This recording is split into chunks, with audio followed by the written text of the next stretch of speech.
We're still in the middle of this example here with the GRE exams. So we have, if you recall, these 10 GRE exam scores, and we're using them to construct an interval, a confidence interval for the population standard deviation.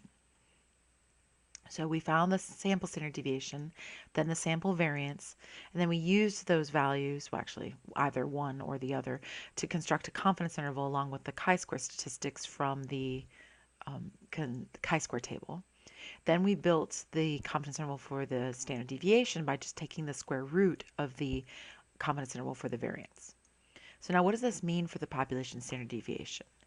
Well, it means that we are 95% sure that sigma, the population standard deviation for all the, I believe it was GRE verbal scores, right? So they're interested in the verbal reasoning portion of the GRE. See that right there? So we're 95% sure that the true population standard deviation, the true sigma, is somewhere between 72.529 and 192.518. There we go. I just typed that up. Now remember when you do this, you need to do two things. One, you need to explain what your sigma was. So sigma is all of this stuff. It was the true standard deviation of the GRE scores, blah, blah, blah. That same phrase that was showing up in the problem, right? Verbal reasoning portion, blah, blah. And they claim that their standard deviation right there is 120. Okay, so that's what they're saying it is, and so that's what they're talking about. We're explaining in words what they're talking about. So we want to make sure that we do that, and then we also want to make sure that we add in units if appropriate. This particular one doesn't have units because it's just a score on a test. But if it was like meters or whatever, then you put in meters. And just type that in just real quick. So make sure you add your units if you have to. This particular one doesn't have any, and then you explain sigma in words.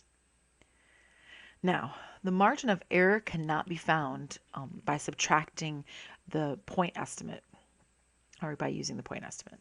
So if you remember, I don't know what I was saying, merely subtracting the point estimate or using, it doesn't matter, using the point estimate. You know, forget that. I'm going to put in this because this is what it really was, right? We always said that it was half the width. You can no longer do that for these ones. Now, why? Well, the problem comes with the whole point estimate in the center part. See, the margin of error is the distance from your edges to your center, if you will. It's half your width. But the problem here is that the point estimate is not in the center. And that's because this was built from a chi-square distribution, and a chi-square distribution is not symmetric, like the z and the t distributions were in sections 9.1 and 9.2. And that means that it will always be skewed right. It will never be symmetric, and so you can never have the point estimate in the exact center and use the half width formula in order to find the margin of error. It's impossible. And that's what I just wrote right here. So that S value of 105.446 is closer to the 72.529 than it is to the 192.518. And that's because it's skewed right? So the chi-square distribution is skewed right and not symmetric. Therefore, the interval will always also be skewed right? Never symmetric like the ones in 9.1 and 9.2 were. They were symmetric. They were even on both sides. But here, that's not going to happen. Here, I just scrolled back a bit to show you the picture I drew in 9.2. So there's the point estimate in the exact middle, and then you add on and subtract away your margin of error to come up with that confidence interval right here. Let me scroll back even further to section 9.1. There we go. So there's your p hat, your point estimate in the middle. Add on and subtract away your margin of error, and you've got your confidence interval. But that will not work in 9.3 because the chi-square distribution is not the z distribution, which is what this one is, nor the t distribution, which is what this one is. I just scrolled down. This one's the x bar one. That uses t, right? Z for this one, symmetric distribution. T for this one, symmetric distribution. That's why these have the plus and minus in them. See it? Plus or minus? But the chi-square one does not have that because it doesn't work like that. So that's why I wrote right here when we first learned the definition that because the chi-square distribution is not symmetric, you can't do the plus or minus thing that you could for the other confidence intervals. And that's why our interval is ending up skewed right because the distribution making it is skewed right. All right, last part of this example.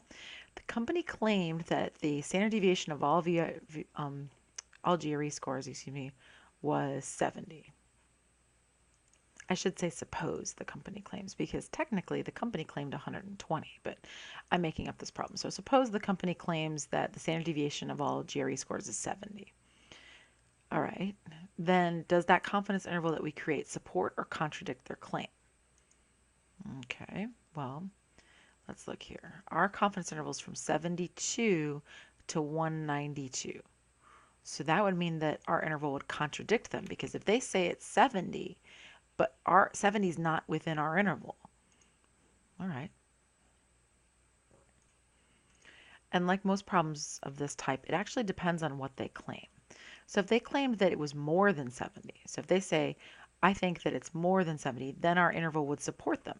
So if they say it is 70, that means equal 70. Right there, was 70. Okay, so that means equal 70, and our interval doesn't support that because 70 is below our entire interval.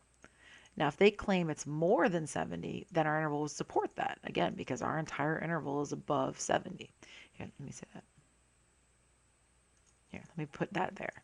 So the interval contradicts the claim because the entire interval is above 70. So if they claim it is 70, no good. Your interval is above 70. If they claim above 70, then you support because your interval is above 70. What if they claimed what they actually did? If you look back at the original instructions, let me scroll back. It says right here, they say that they have a mean of 469 and a standard deviation of 120. See that? Standard deviation of 120. Actually, I'm going to give it a blue highlight. There we go. Okay, so they claimed it's 120. Does our interval support that? Okay, well, if they claim sigma is 120, then the interval supports it because your interval contains 120.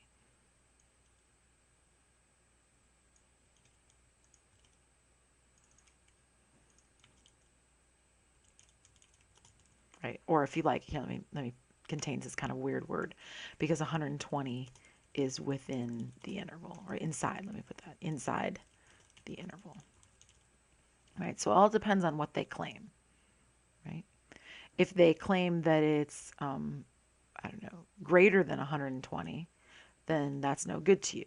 Right? So if the claim was sigma is less, let me put that way, sigma is less than 120. So what do they say? Hey, it's smaller than 120. We don't know that, right? Your interval would not support that because you don't know it's less than 120 because 120 is inside your interval. So it's the same explanation, but not the same reasoning, right? So it all depends on what they claim. So whatever their claim is, you have to think, okay, are they saying it is 70? Well, that's no good. 70 is not in my interval. 70 is not between these two numbers. They claim it is 120. 120 is in here. So if you look at the little graph, maybe that'll help you. 120 is in there, so cool. Now, if they claim it's greater than 70, your entire interval is greater than 70. So yes, that sounds right. But if they claim it's less than 120, that's no good to you because 120 is right in the middle of your interval. If they said less than 200, sure, that would work. Right? So it all depends on what they make a claim about, whether or not your interval supports or contradicts.